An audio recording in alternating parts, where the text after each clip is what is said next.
Teológico, graças a Deus, chegamos a mais um comentário. Dessa feita, dentro desse capítulo número 2, o capítulo número 2 traz aí ferramentas técnicas de interpretação de texto, tanto dentro do âmbito bibliológico, como sistemático e escatológico, ok? Nós vamos ver aí três grandes ferramentas que usamos ela de Gênesis a Apocalipse, mas dentro da escatologia existem 4 métodos, e a gente precisa entender esses 4 métodos e tentar compreender de uma forma sucinta, breve, a ideia que esses métodos querem passar para nós, ok? Então, a princípio, nós temos aí ferramentas, né, que são métodos para uma boa compreensão do texto, principalmente o escatológico. Dentro dessas ferramentas, dentro desses métodos, nós compreendemos, temos 3, a saber, o método alegórico, o método literário e o método analógico. Então, precisamos ter uma ideia, uma definição de cada método desse. Eu te aconselho a se aprofundar mais nesses métodos, ok? O que nós temos aqui é algo muito sucinto, é uma base mesmo para você, né, ter ideia que você precisa, principalmente você, companheiro, que é pregador da palavra de Deus, que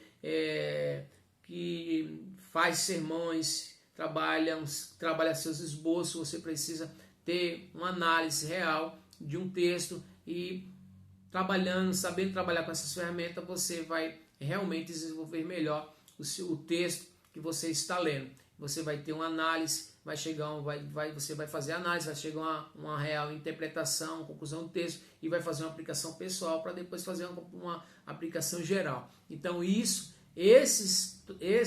métodos são bastante importantes para nós. Os métodos escatológicos é também muito importante, principalmente para nós que gostamos, que estamos apaixonados. Aliás, toda igreja deve ser.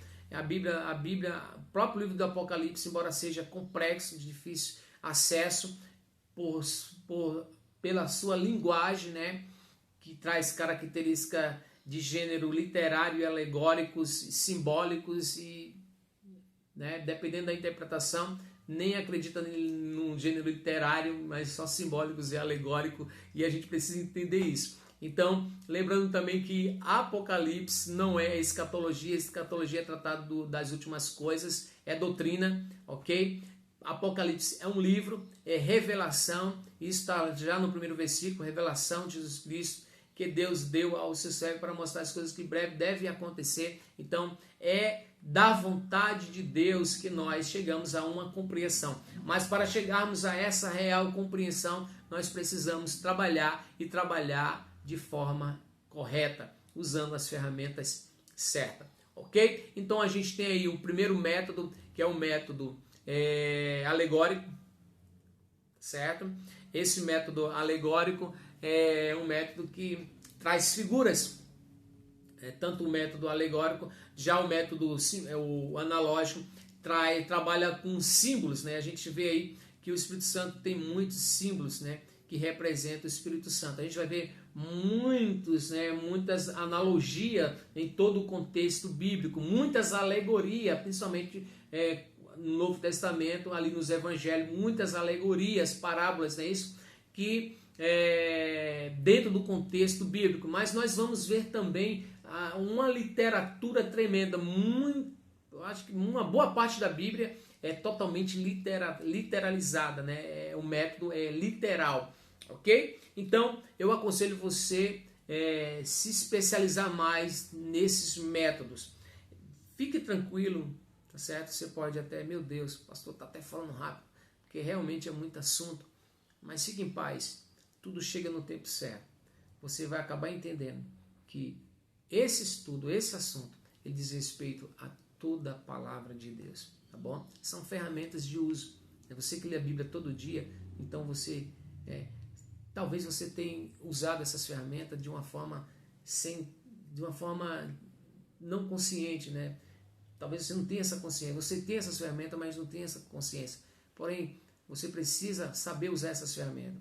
Essas ferramentas já é sua, mas você precisa saber usar essas ferramentas. Então, não vai ser num espaço aí de 10 minutos, 15 minutos, até mesmo 1 hora, ou em uma aula de 2 horas, que você vai pegar tudo e vai se tornar um especialista na interpretação de texto, usando as ferramentas certas, de forma certa, ok? Então tá aí esses 3 métodos.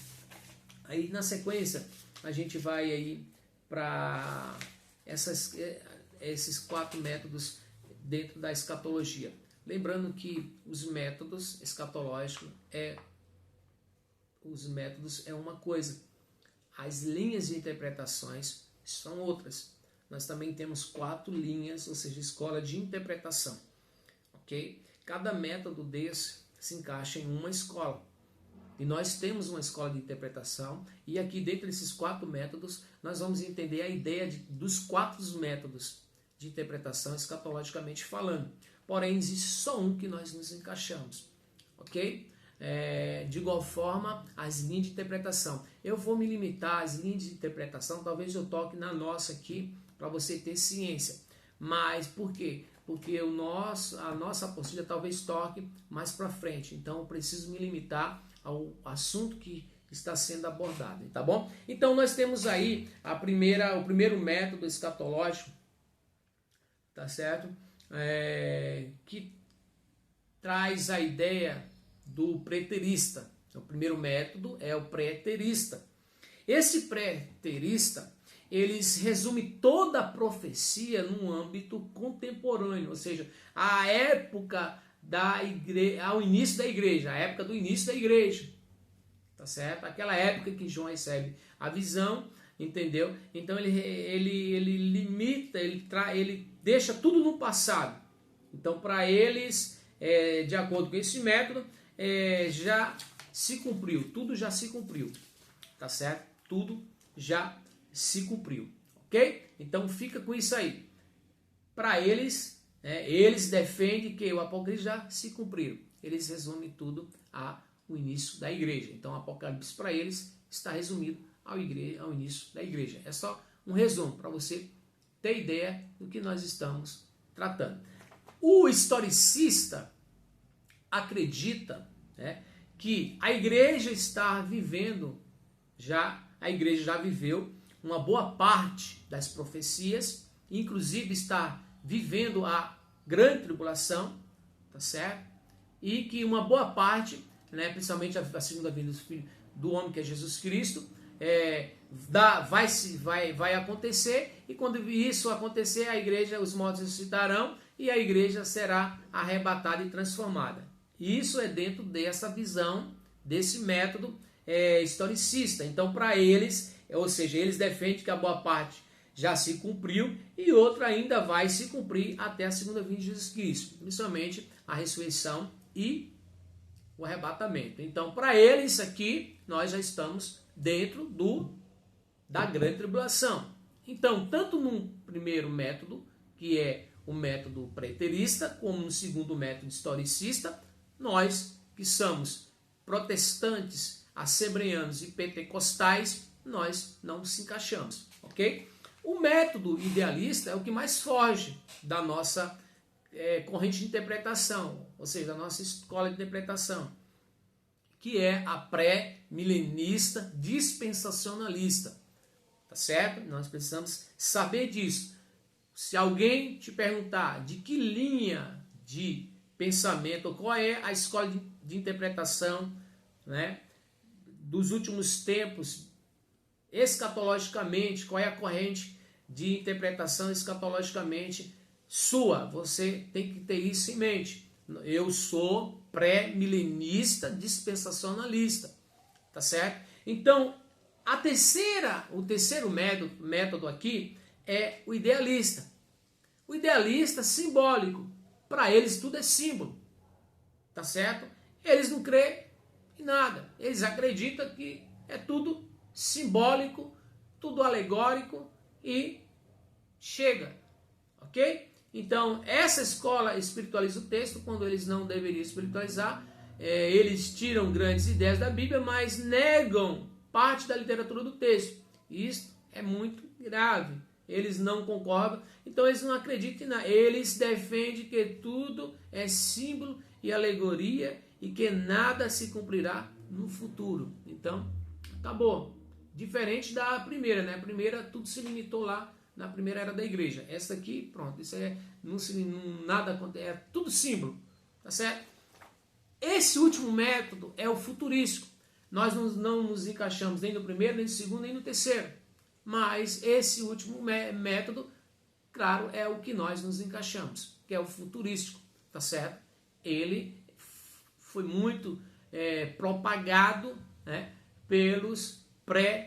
por nós pré-milenistas, né, dispensacionalista no século, que essa linha, essa corrente de interpretação, ela surgiu justamente no início do século XIX, tá certo? Mas isso, provavelmente para frente, nós vamos entender. Ou o curso básico, ele não para, né? Ele tem outras modalidades, tá certo? E você precisa buscar mais conhecimento. Não se limite somente à apostila, você precisa estudar. Então, o futurismo, né, defende que os capítulos 1 e 3 já se cumpriram. Inclusive, eu sempre, quando estou pregando, né, um pouco sobre Apocalipse, eu sempre trago lá uma chave que tem lá no verso, se não foge de memória, o verso 19 do capítulo 1. Né? João escreve as coisas que viste, as coisas que são e as coisas que brevemente devem acontecer. Então, ele divide ali o livro de Apocalipse em 3 partes. Esse versículo é a chave. As coisas que viste é justamente o capítulo 1. As coisas que são é justamente do 2 até o 3, são as igrejas. Outra coisa, esse método futurista vê as igrejas de forma literalmente, tá certo? Elas realmente são reais, né? São as igrejas ali da Ásia Menor, dentro daquele contexto, né? Aquele contexto da Ásia Menor, do início da igreja, onde Paulo passou e pregou muito, tá certo? Em suas viagens nós vamos ver essas igrejas. Então, a gente crê que as igrejas realmente existiram, literalmente. Então, escreve as coisas que viste, as que são do 2 até o 3, e as que breve devem acontecer são justamente do capítulo 4 ao capítulo 22. São profecias que irão se cumprir. Porém, do capítulo 1 ao capítulo 3 já se cumpriram. Acreditamos também que a igreja, as 7 igrejas, além de ser literais, também elas revelam para nós, nos reflete um período, uma era dentro de tempo para a igreja, tá certo? E se tivermos dentro dessa ideia, nós praticamente estamos dentro da última igreja, que é a igreja de Laodiceia, uma igreja morna, né, que provocava náuseas no Senhor, que provoca náuseas no Senhor, que acha que pode, que tem, mas não é, não pode, não tem nada, acha que é rico e está enriquecendo, e o Senhor aconselha, né? Se o Senhor aconselha, se o Senhor corrige, é porque ama. Essa é a mensagem. Uma igreja que está, uma boa parte, mostrando as suas vergonhas, né? A gente está vivendo aí uma era que realmente precisamos ter colírio nos olhos, não só por causa da sensualidade que predomina, mas também por causa de muitas coisas, né? E os nossos olhos é a nossa candeia. É uma igreja que praticamente está com Cristo do lado de fora, mas ele está batendo na porta, e se ele está batendo na porta é porque ele quer entrar, está insistindo, tá certo? E precisamos ouvir e abrir a porta e deixar ela entrar. E aí se cumprir a letra do hino lá, que às vezes é só falada, cantada, mas nada de viver, né? Vem fazer morada, vem fazer morada. Ok? Então aí está, esse método futurístico é o método que nós nos encaixamos. Eu quero desde já, ou seja, não só nós, a Igreja Assembleia de Deus, as igrejas pentecostais, né, uma boa parte das igrejas brasileiras são pentecostais, dentro desse método que nós, nesse método, a ideia desse método que nós, dentro dessa ideia que nós nos encaixamos. Acredito que você tenha entendido. Deixo aí esse comentário, acredito que esse comentário vai trazer um auxílio para você, se você depois quiser entrar em contato para trazer alguns esclarecimentos dentro desses métodos, a gente aí está aberto, tá? A um diálogo, a uma conversa, tá bom? Então fica à vontade, Deus continue te abençoando. O nosso próximo comentário vai ser dentro do capítulo de número 3, o capítulo número 3 vai trazer aí uma relação entre Daniel e Apocalipse, tá certo? É muito importante nós entendermos também esse capítulo 3. Nós vamos ver no capítulo 3, a gente vai ver aí tanto uma linguagem simbólica, aliás, capítulo 2 e o capítulo 7, né? Tanto uma linguagem simbólica como uma linguagem alegórica. Nós vamos ver no capítulo 2 figuras de imagem, né? Inanimadas, né? A gente vão representadas por metais, né? É isso, metais. E nós vamos ver também da estátua, né, que o rei Nabucodonosor viu em seu sonho. E nós vamos também ver na visão figuras animadas, que são seres vivos, né?